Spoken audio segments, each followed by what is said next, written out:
ვაგრძელებ მოგზაურობას ლაოსში, კერძოდ კი ქალაქ ვანგუიენგში. როგორც წინა გადაცემაში აღვნიშნე, აქ მრავალფეროვანი ღირსშესანიშნაობებისა და აქტივობების პოვნა ნამდვილად არ გაგიჭირდებათ. სწორედ ამიტომ ლაოსში მოგზაურობისას ყველაზე მეტ დროს სწორედ აქ ვატარებ.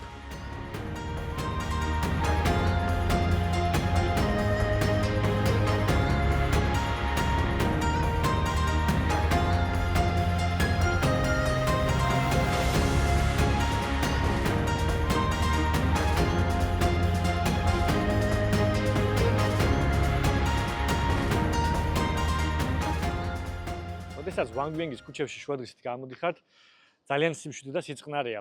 ამას რამდენიმე მიზეზი შეიძლება გქონდეს. ერთი ის, რომ არ გამოჩნდეს საკმაოდ ცხელა, მაგრამ უფრო მთავარი მიზეზი არის ის, რომ ამ პერიოდში ძირითადად ხალხი ტურებში დადის, შესაბამისად ქალაქი, ასე ვთქვათ, ცარიელია და ეს კაფე, რესტორნების და მაღაზიებიც თავიანთ კლიენტებს ელოდებიან.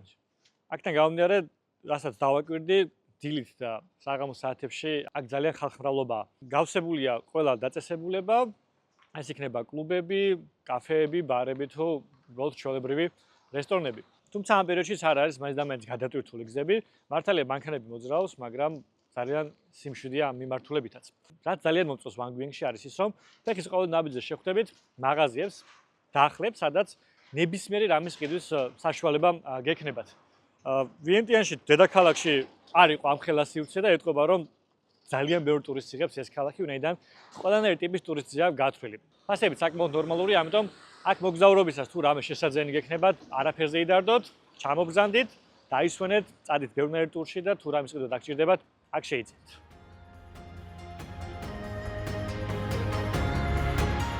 ვანგუიენგის მოსახლეობა დაახლოებით 25,000 ადამიანს შეადგენს და ტურიზმი მისი ეკონომიკის მთავარ საყრდენს წარმოადგენს. ქალაქის ისტორია 1353 წლიდან იწყება, როდესაც ის ლუანგ პრაბანკსა და ვიენტიანს შორის დამაკავშირებელ პუნქტად ჩამოყალიბდა. თავდაპირველად დასახლებას ლუანგ სონგი ერქვა, ხოლო ამჟამინდელი სახელწოდება ვანგუიენგი მოგვიანებით 1890-იან წლებში საფრანგეთის კოლონიური მმართველობის პერიოდში ეწოდა. ქალაქისა და მისი ინფრასტრუქტურის მნიშვნელოვანი გაფართოება გასული საუკუნის 60-იან 70-იან წლებში ვიეტნამის ომის პერიოდში დაიწყო, როდესაც ამერიკის შეერთებულმა შტატებმა აქ საჰაერო ბაზა განათავსა. მას შემდეგ კი რაც 90-იან წლების მიწურულს ლაოსი ტურისტებისთვის გაიხსნა, ქალაქმა ახალი სიცოცხლე შეიძინა. დღეს ეს ქალაქი მთელ მსოფლიოშია ცნობილი სათავგადასავლო ტურიზმითა და გარშემო არსებული შთამბეჭდავი კირქვის კარსტული რელიეფით.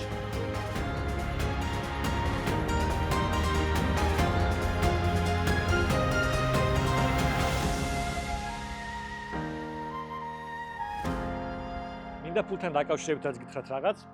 აქ რომ ჩამოვედით, თითქმის ფეხის ყოველ ნაბიჯზე შევხვდით ბანკომატებს, სადაც შეგიძლიათ თანხის გამოტანა. მართალია, რიგ ადგილებში შესაძლებელია ბარათაც გადაიხადოთ, მაგრამ ძალიან დიდი პროცედურა ჭირდება ამას. ყველა ცალ-ცალკე გაფრთხილებს, რომ დამატებით 3-4% უნდა. ხშირ შემთხვევაში ენის ბარიერის პრობლემაც არის. მართალია, გადათარგმნის აპლიკაციებს ვიხმარ, რომ გავაგებინო თუ რა მინდა, შეკვეთა იქნება ეს თუ ამ შემთხვევაში გადახდა. მაგრამ მაინც პრობლემატურია. ამიტომ უმჯობესია თუ ნაღდი ფულით ივლით და ესე გადაიხდით ყველა დაწესებულებაში. ბანკომატების სიმრავლიდან გამომდინარე, ძალიან მარტივია თანხის გამოტანა, უბრალოდ პროცენტებია განსხვავებული. პირველად პაქსეში გამოვიტანე და თუ იქ იყო 40,000 ლაოსური კიპი, აქ უკვე 3-4 დიდი პროცენტები იყო თანხის გამოტანაზე.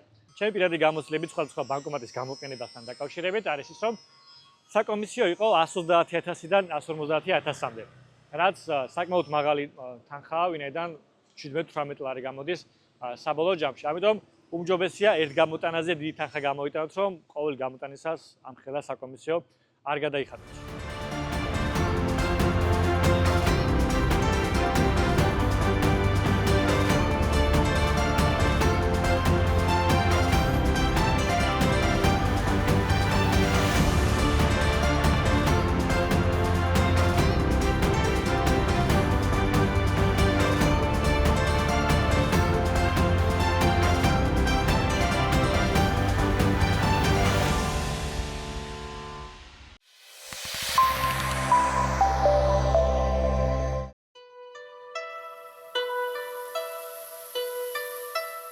აზიაში ხანგრძლივი მოგზაურობისას, მუდმივი გადაღლილობისა და მგზავრობის შემდეგ დაღლილობა ადრე თუ გვიან მაინც იჩენს თავს, ამიტომ აუცილებელია დროდადრო შეჩერდე და დაისვენო. ხანდახან 1-2 დღე ენერგიის აღსადგენად უბრალოდ აუცილებელია. სწორედ ამიტომ დღეისთვის განსაკუთრებული არაფერი დამიგიგნოს. უბრალოდ ვისერნებ და ახლა გეზი ქალაქის გასასვლელისკენ მოქვს აღებული.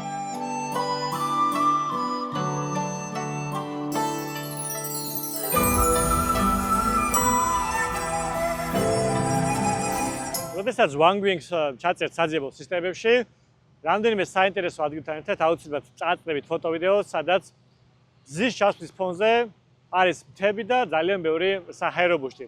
ასე რომ ეს ადგილი ცნობილია თავისი საჰაერო ბუშტებითაც. ფასები ძალიან განსხვავდება დამოკიდებული იმაზე თუ სად შეიძენთ ტურს, მაგრამ დაახლოებით რომ გითხრათ $120-დან $200-მდე მერყეობს ერთი ადამიანის საფასური და გზავრობა 9 საათიდან 40 წუთამდეა. თუ გადავწყვეტთ თქვენზეა დამოკიდებული რომელ ბიუჯეტურ ვარიანტს შეარჩევთ, ასევე რამდენად გენდოებათ რომ დასწრეთ და იფრინოთ საჰაერო ბუშტით. ჩემ შემთხვევაში მე არ ვაპირებ რომ დავჯდე, უბრალოდ ინად ლამაზი ხედები იქნება რომ გადავწყვიტე რომ ერთ-ერთ ასაფრენ ზოლში მოვსულიყავი, შევხედე როგორ გაფრინდებიან და დრონიც ვაფრინოთ მათთან ერთად. იმედია კარგი შუქები იქნება, კარგი მზის შესვლა რომ საინტერესო სანახაობა ერთად ვიხილოთ.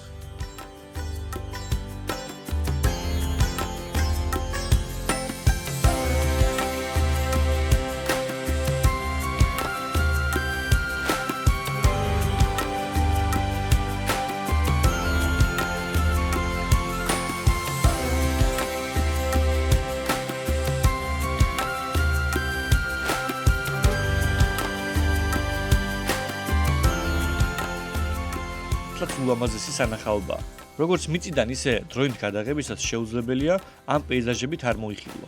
მართალია უსაფრთხოების საკითხებში ზედმეტი სიფრთხილე გამოვიჩინე და ფრენისგან თავი შევიკავე, თუმცა კირქვენი მთებისა და მზის ჩასვლის ფონზე მოლივლივე საჰაერო ბუშტების ხილვა ქალაქის ნებისმიერი წერტილიდან საოცრად შთამბეჭდავი სანახავია.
Wangwings-ში რაც ვიყოფებით, გაგვიმართლა იმ კუთხით, რომ სასწროდ და როცა გამოვედი პირველ ღამეს, მაშინ აღმოჩნდით ღამის ბაზარზე და რა თქმა უნდა, აქ გამოსიერნების და რაღაცების ყიდვის გარეშე არ ჩაივიდა ჩვენი მოგზაურობა და დღეს გავუნახეთ რომ გავისერნოთ, კარგად დავათვალიეროთ და სუვენირებით შევიძინო ის ყველასაც ვაპირებ. საკმაოდ დიდ ტერიტორიაზეა გაშლილი, რასაც შორიდან ვაკვირდებოდი.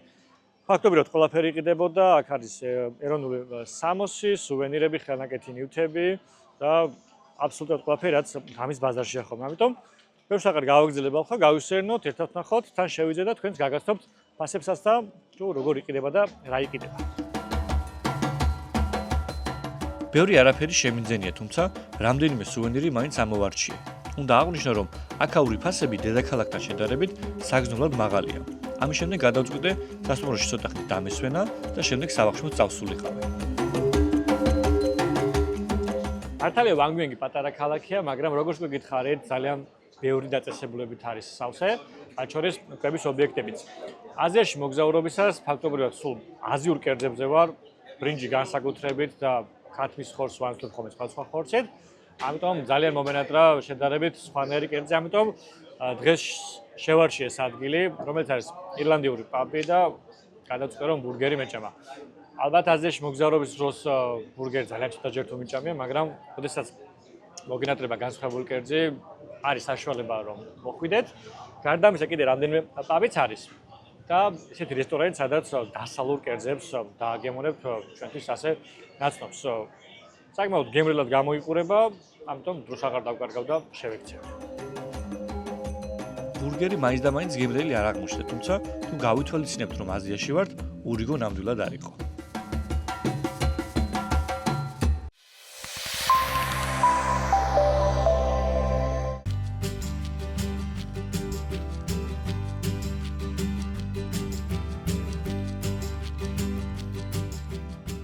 ახლა ვანგვიენში დილის 8 საათია და ვიწყებთ ახალ ტურს. როგორც გითხარით, ამ ქალაქის გარშემო სულ 4 ლაგუნა, რომელთაგან უკვე ერთში ვიყავით და დღეს გადავწყვიტე რომ კიდევ ერთში წავიდე, რომელიც ყველაზე ლამაზია, რაც ფოტო ვიდეოებში ვნახე, ასევე ბევრი ბლოგით წავიკითხე. იქიდან გამომდინარე, რომ ძალიან პოპულარულია და კარგამით ძალიან ბევრი ხალხიც მოძრაობს, გადავწყვიტე რომ დილა ადრიან წავსულიყავი, რომ ბევრ ხალხს ავარიდო თავი, მივიდე, გავერთო ადგილზე არსებული გასართობი საშუალებებით და თქვენს გაგიზიაროთ რა თქმა უნდა. ჩვენი მძღოლი უკვე აქ არის, ვინც უნდა წაგვიყვანოს და მოგვიყვანოს, ამიტომ დავიწყოთ დღევანდელი ტური.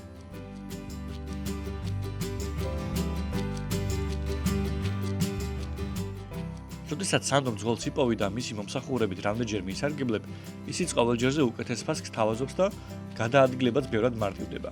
ამჯერადაც ასე მოვიქეცით და ჩვენს ერთგულ მძღოლს დავემგზავრეთ.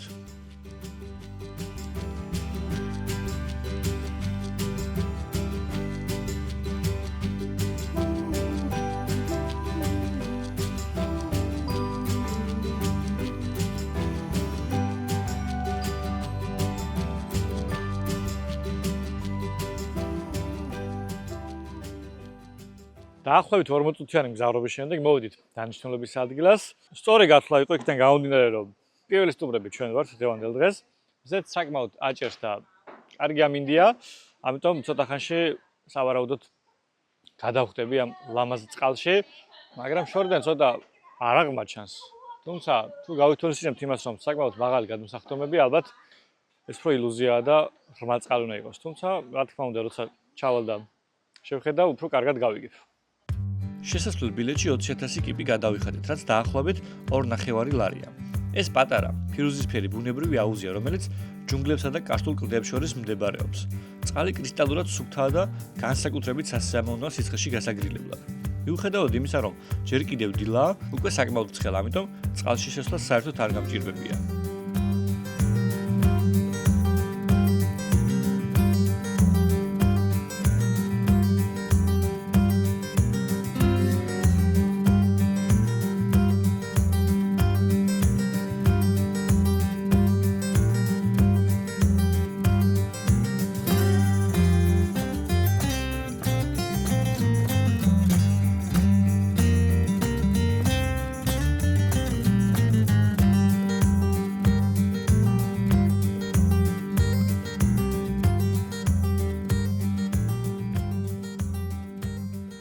ძალიან მაგარი წყალია.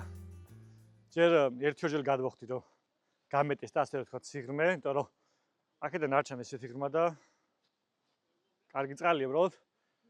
იმის მიხედავთ რომ ზიანათებს წყლა რომ ამოთხარ საკმაოდ ცივა.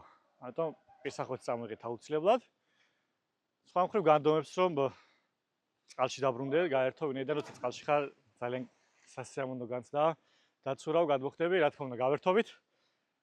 ჯერ ეს დასაწყისია, სხვა ადამიანების მოვიდნენ ნენელა და სანამ ძალიან ბევრი ადამიანი მოვა, რამდენჯერმე კიდე გადმოხვდები რამდენიმე ადგილიდან. მოკლედ გამტვირთვისთვის ჯერჯერობით ძალიან კარგი საშუალება აყოფის ეს.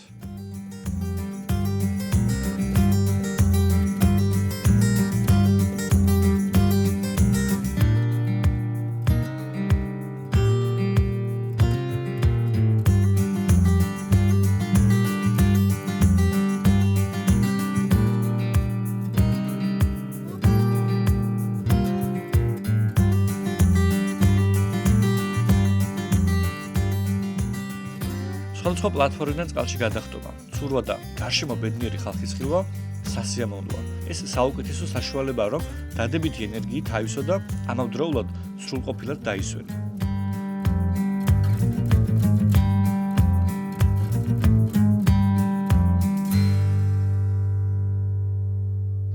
მინდა გითხრათ, რომ ძალიან გავერთე თავისი გადმოხტომებით, სურვით. ამასობაში, რა თქმა უნდა, ხალხით შემოგვემატა და ალბათ კლიანობაში 2 საათი მაინც დავყავით აქ. ერთ რაღაცას გირჩევთ, აქ თუ მოხვდებით და აქ მოსვლას გადაწყვეტ, არის ის, რომ მართალია ჩემი თავდაპირველი მიზანი ის იყო, რომ ბევრ ხალხში არ ყოფილიყავი და ადრე ამიტომ მოვედი, მაგრამ როგორც აღმოჩნდა, შუა დღიდან სადღაც 12 საათიდან უკვე ზე გადადის ეფარება მთას, ამიტომ ეს წყალი ისეთი კამკამა ლურჯი აღარ ჩანს და არც ის სასიამოვნო უკვე ასეთ შედარებით გრილ წყალში ცურვა. ამიტომ თუ აქ მოხვალთ, აუცილებლად დილით მოდით, სიმშვიდითაც დატკბებით, გადმოხტომებით, დაისვენებთ, გაერთობით და დარწმუნებული ვარ, ისევე მოგეწონებათ როგორც მე.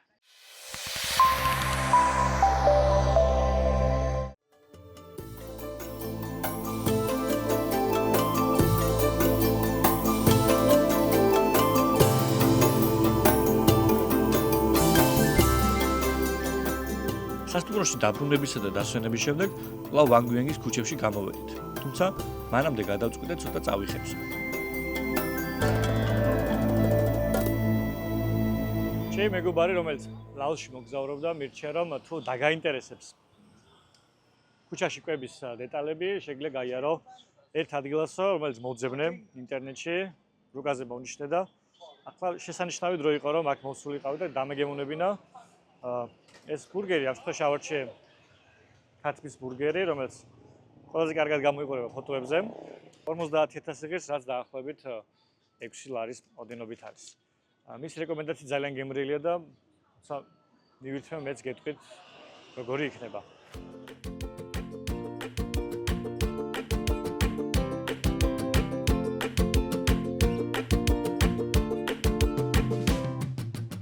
ბევრისთვის აზიაში მოგზაურობა და ქუჩის კვება გარკვეულ ხიფათთან ასოცირდება, რაც სულაც არ არის გასაკვირი. თუმცა, აქ სწორედ ის მომწონს, რომ კერძი პირდაპირ შენს თვალწინ მზადდება. ეს ნდობას მატებს და დაგემოვნებაც უფრო მარტივია. ამასობაში ჩემი შეკვეთაც მომზადდა და უნდა გითხრათ, რომ უგემრიელესი არ მოხდა.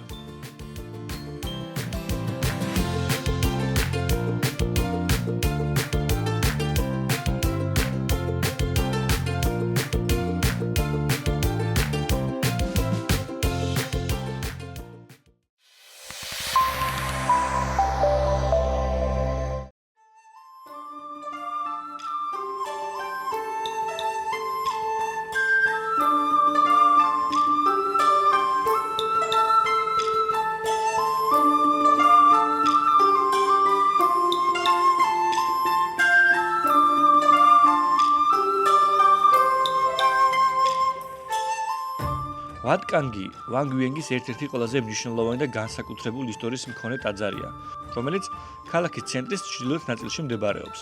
1938 წელს აშენებული ეს ნაგებობა ლაოსური ტრადიციული არქიტექტურითა და ნათელი, დეკორატიული დეტალებით გამოირჩევა.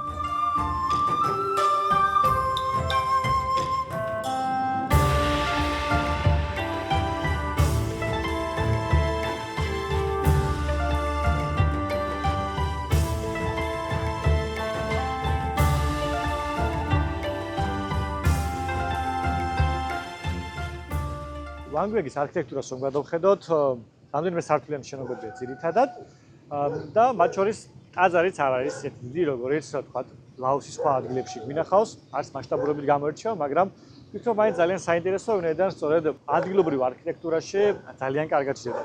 სხვა ლაოსური ტაძრებიდან განსხვავებით, რომელიც ჩვენ მოგვინახულებია, ეს განსხვავდება იმით, რომ ის თუ სამეფო მმართველობით არის აშენებული და სახელმწიფო შემწეობით, ეს ტაძარი ადგილობრივმა ააშენეს და კარგად გამოხატავს ადგილობრივების იდენტობას.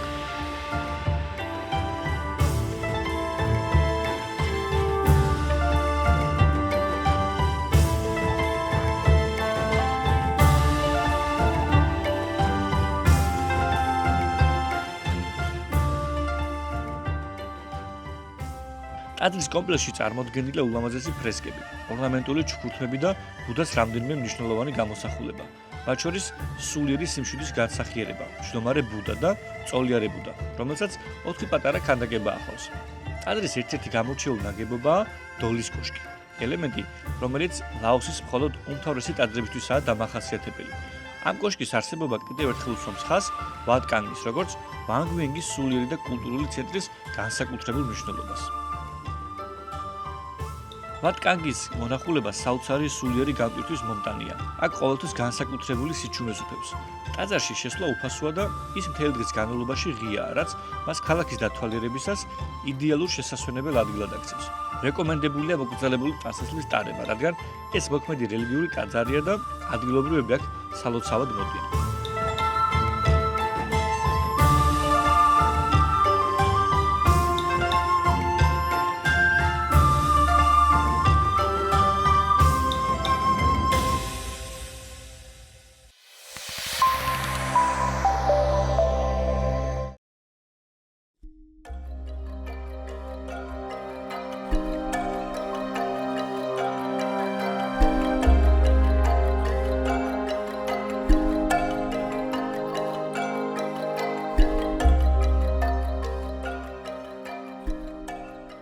ვანგ ვენგის თავგადასავლი დასრულდა.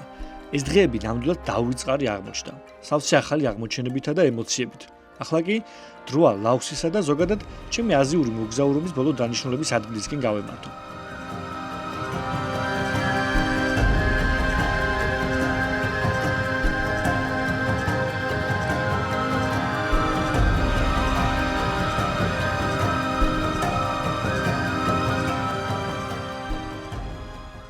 ვანგ ვენგის სადგურამდე ჩვენმა მძღოლმა მიგვიყვანა. საკმაოდ მკაცრი კონტროლისა და ხალხმრავალ რიგში დგომის შემდეგ მატარებელში ჩვენი ადგილები დავიკავეთ და ლუანგ პრაბანგისკენ დავიძარით.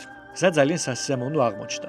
მთელი მგზავრობის განმავლობაში ერთ პატარა ლაოსელ ბავშვთან თამაში გავერთი. ქალაქში ჩასვლისთანავე აპლიკაციით ტაქსი გამოვიძახე და სასტუმროსკენ გავეშურით.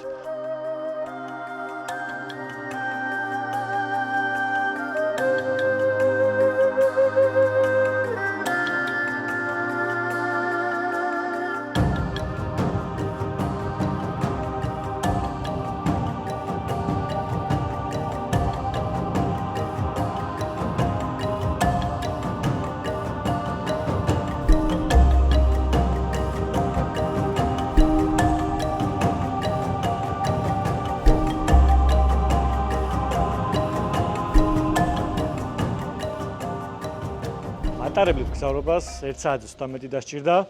მაშინვე გამოვიძახე ტაქსი და გარეთ რომ გამოვიდი ისეთი ქაოსი იყო, ძლივს მივაგენი. მძღოლს მაშინვე ჩავბარგდით და მოვედით სასტუმროში. უკვე გავიარეთ რეგისტრაცია და სანამ გავდივით რეგისტრაციას ჩვენი ბარი უცბად შეიტანეს ოთახებში. ამიტომ ახლა სუბუქად ავალთ ჩვენს ოთახში, დავბინავდებით და ხვალიდან დავიწყებთ ქალაქის დათვალიერებას. ამ ქალაქში 3 ღამით გავჩერდებით. ჩვენი ბოლო დღეები აზიაში აქ ყოფნის და შესაბამისად მაქსიმალურად ვეცდები რომ ეს ქალაქის დავათვალიერო და ერთგვარად კარი გამოსათხოვარიც მოვუწყოთ ამ აზიურ თავგადასავლებს.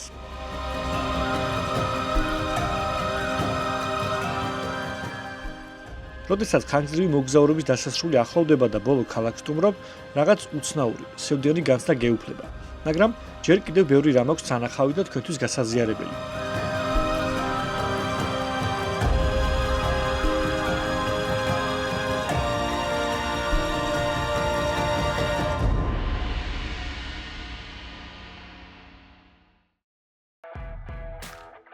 მომდევნო გადაცემაში ერთად მოვინახულებთ როგორც თავად ლუანგ პრაბანგს, ისე ქალაქის მახლობლად მდებარე ულამაზეს ჩანჩქერს.